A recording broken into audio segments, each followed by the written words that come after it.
So the first law of thermodynamics is about energy conservation, but the second law of thermodynamics has something to do about the direction of energy flow, and it's around this idea of entropy,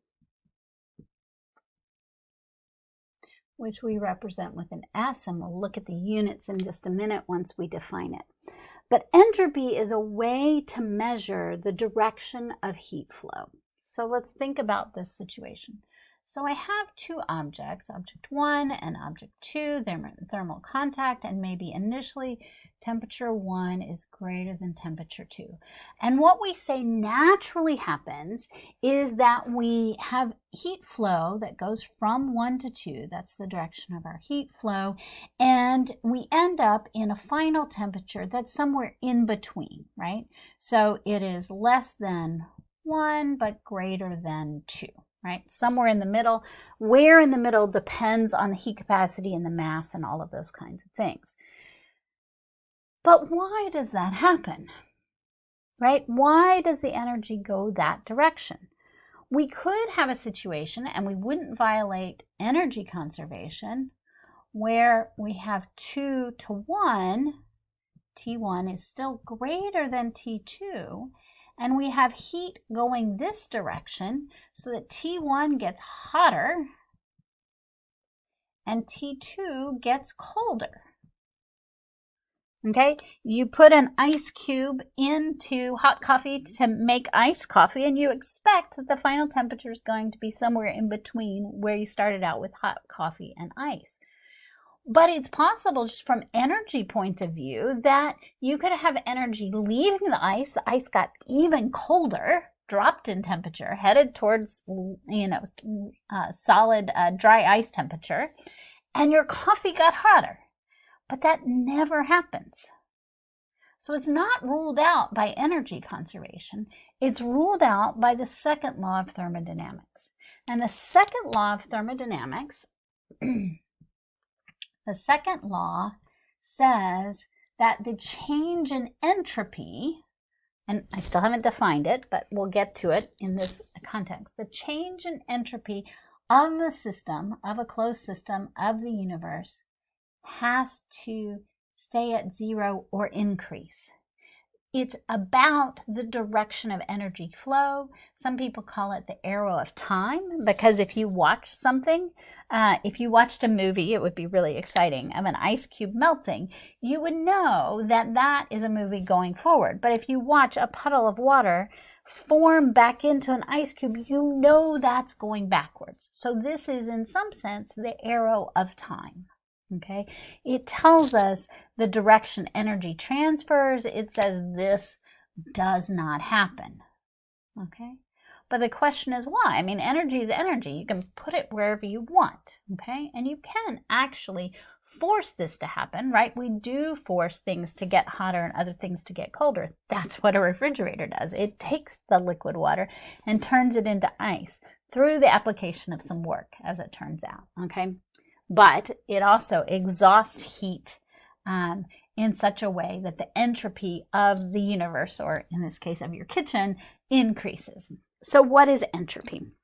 Well, if we have constant temperature, so if we have a constant temperature process, which is not this, but melting ice is constant temperature, entropy is a measurement of heat over temperature. So it has units of joules per Kelvin, and we've got to be in absolute temperature.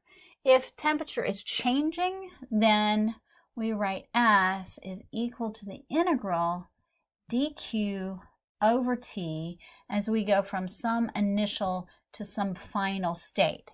This presumes this is a reversible process, that this happens slowly enough that you can always go backwards if we're going to actually do this integral.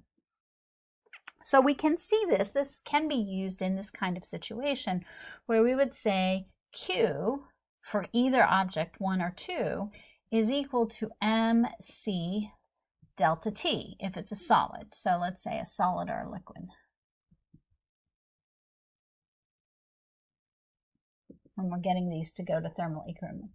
We can calculate this also with gases. It just turns out to be easier to do this so we don't have to worry about whether it's constant volume or constant pressure. So we can put this in and say that our change in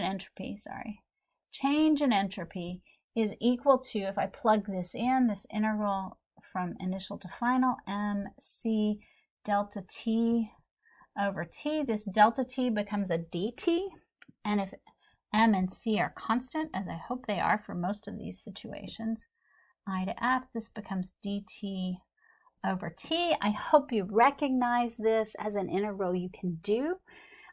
This is your natural log again. So this becomes mc natural log t final over t initial. And so this allows you to calculate the change in entropy of both of these objects. So the change in entropy, if we go from 1 to 2, for example, is, let's just pick the easiest case. Let's say 1 and 2 have the same mass. The mass of 1, mass 2 equals mass 1, and they have the same specific heat, okay? So the change in entropy, if they have the same mass and same specific heat, then we know this middle temperature is going to be halfway in between. So let's say that, just to pick some numbers, let's say that for this system, mass equals 1, C equals 1 in some weird units, and that T1 is equal to, I don't know, 40 C, and T2 is equal to 20 C, so that our T final is equal to 30 C, right?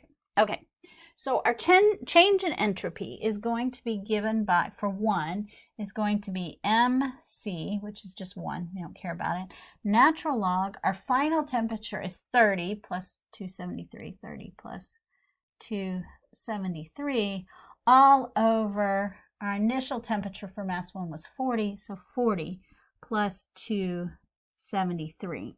And our change in entropy of object 2 is going to be the same MC, but now I've got natural log of, and there's no really trick to get out of this, natural log of the final is going to be 30 plus, so 313 over 293.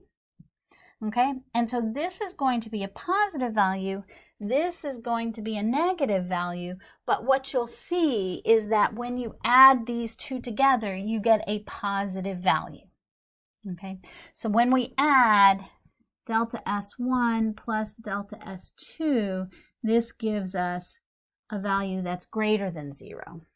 If we went to this weird situation that we said doesn't happen, where we had 1 is at, what did I say, 40 C, and 2 is at 20 C, and they both changed by 10 degrees. This one went to 50 C, and this one went to 10 C. If we calculate the entropy in exactly the same way, you would find that the entropy of 1 plus 2 in this situation is actually negative, okay? Then I'd have delta S1 is MC, then natural log, the final would be 50, so 50 plus 273, 323 over 40, which would be 313, and delta S2 would be MC natural log of, this would be 10, so 283 over 293 Kelvin. And so you can, when you add these up, it turns out that delta S total is less than 0.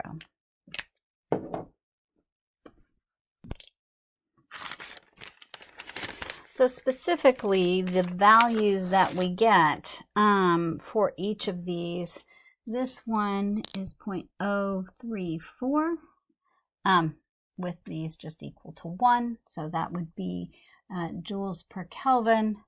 And then this one is equal to minus 0.032 joules per Kelvin. So you can see that these together are greater than 0. over here on this side, this one is equal to 0.031 joules per Kelvin, and this one is equal to minus 0.035 joules per Kelvin, and so that's less than 0. So this is not a natural process over here, which you already knew. But this entropy, defined this way, tells you a way to calculate what's happening. Now, it doesn't tell you why this happens yet, and we need another picture of entropy in order to do that. But the second law of thermodynamics says that the entropy of a system, of a closed system, that includes the universe, must be greater than 0. You can locally reduce entropy, but that means it's at the expense of something else. So you can reduce entropy, like I said, by freezing ice cubes. That's a reduction in entropy.